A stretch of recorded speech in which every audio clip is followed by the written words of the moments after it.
We're retelling the story of humanity here in this series of videos, sitting around the fire and telling stories.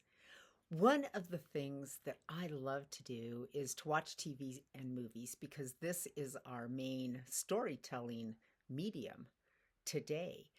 And I've noticed over the years that it kind of seems to go through themes, and the themes really reflect what's going on in society. Like when I was young, there was a time where it was all cowboy and Indian movies. And it was really interesting because, of course, the cowboys, the white people coming in and uh, to the land. And there would almost always be a Native American person who was particularly wise.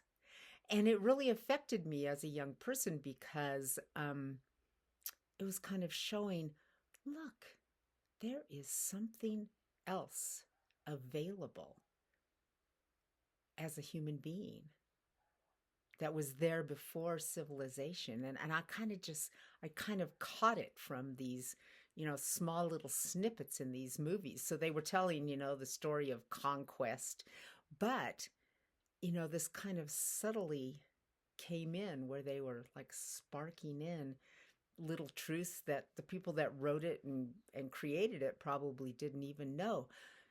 But isn't that true, though, that we kind of have a sense that there's something more about humanity than we think about and that we've been told? And that's why we're retelling the story of humanity here in these series. So then through my life, then all of a sudden, it was during the Cold War, and all the movies were about spies, and we were the good guys and we were going and spying on the bad guys. And then, it's just kind of gone through all of these phases. I remember, gosh, I don't remember the name of the movie, but oh, we know the line, "You can't handle the truth," right? Those sort of movies started coming in where the hero was noticing that his mentors were actually the evil people. It was very significant. It was like all of a sudden, oh my God, I've been told a lie. My boss is the bad guy. I mean, that came through a whole bunch of different themes of movies.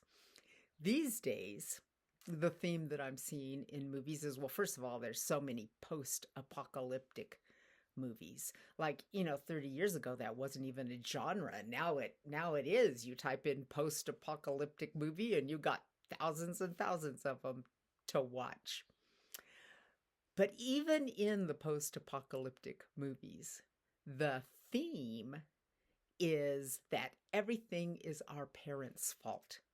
Every single hero has a huge chip on their shoulder about either their mother or their father, usually their father, right? But the basic theme is that every terrible thing that's going on in this person's life is because of their parents, because of they got neglected, some of them got horribly abused. And of course, that's true. That really damages you. But it's kind of like this theme that everything is our parents' fault. And we kind of even have this generationally, don't we? That we are in this mess we're in today because of our immediate ancestors. And it's true. We don't have the very best track record of being human beings over the past several hundred years. Probably several thousand years, right? But why I'm retelling the story of humanity to take us way back further than that. And it doesn't have to be in a straight timeline, because throughout this 2,000, 4,000 year history, where we've been creating history, written history, right? Throughout this time, there have always been little pocketfuls of natural people living on the planet. And I mean, that's kind of the story of civilization anyway, isn't it? The story we've been told is how the explorers go and find some beautiful, untouched land, but kind of neglect to mention the fact that there are already people living there. They are not the first people to discover where people are living. They're people, and go through, there's so much that our immediate ancestors did to wipe out the idea of these people. So we don't kind of stop and look at the story from the other side and go, wait a minute, that means they were actually there. If we had to go through all of this, government response to destroy the people that were on the uncharted lands, it's because they were there. They were actually there. And so we can go back through our history, and actually every single one of us can trace ourselves back to before civilization got us. And maybe that's a really good way to look at it, that civilization got us, and now we're stuck inside of it. Jason Jungapura, who wrote Sand Talk, has a really good way to describe it. He says when people became civilized, they became domesticated.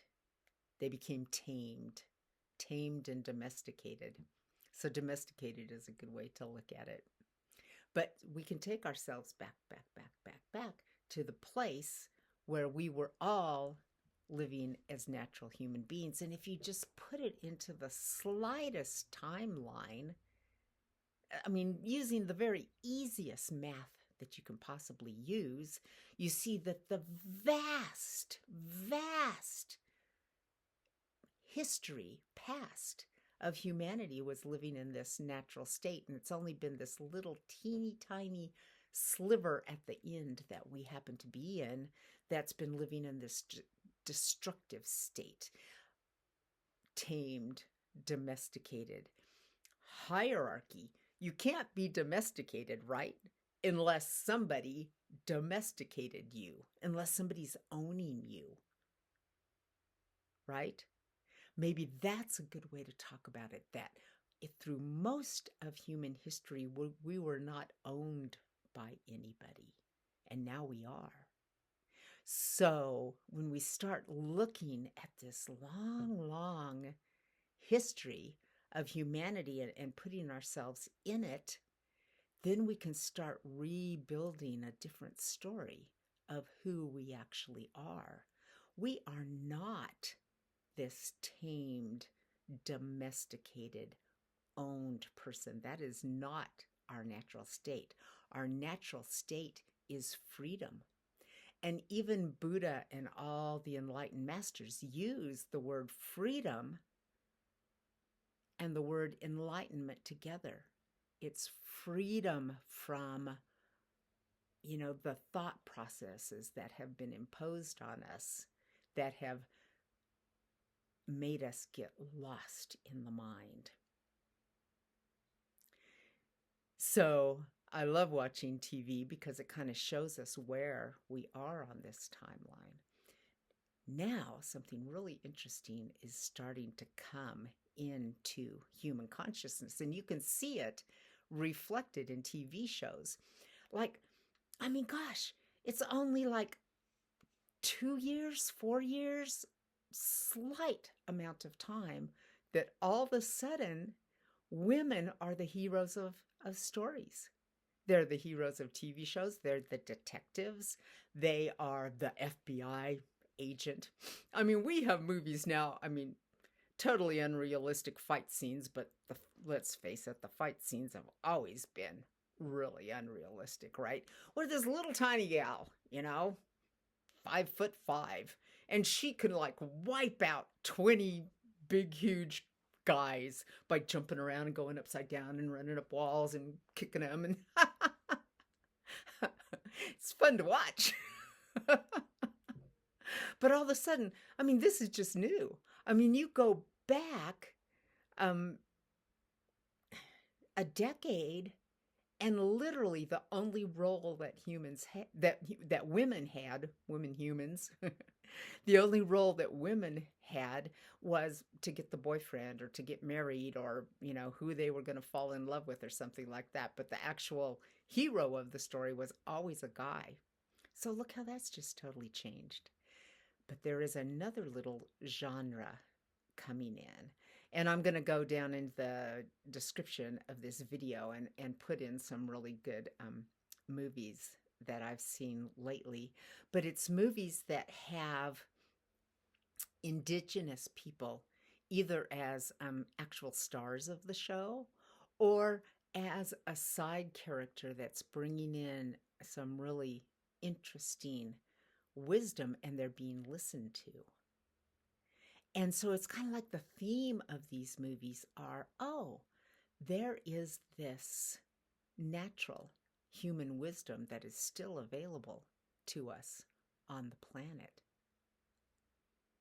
So it's something new. It's coming into the human consciousness. It's kind of like bubbling up collectively. So here's my gig. Because I'm, this is a YouTube channel about non-duality, right? I'm teaching non-duality, which is a buzzword for enlightenment. That's what we're talking about. How to wake up, how to get out of this false mind that we've been given. So what I want to see is lots of people waking up and starting to really rewrite the story of who we are.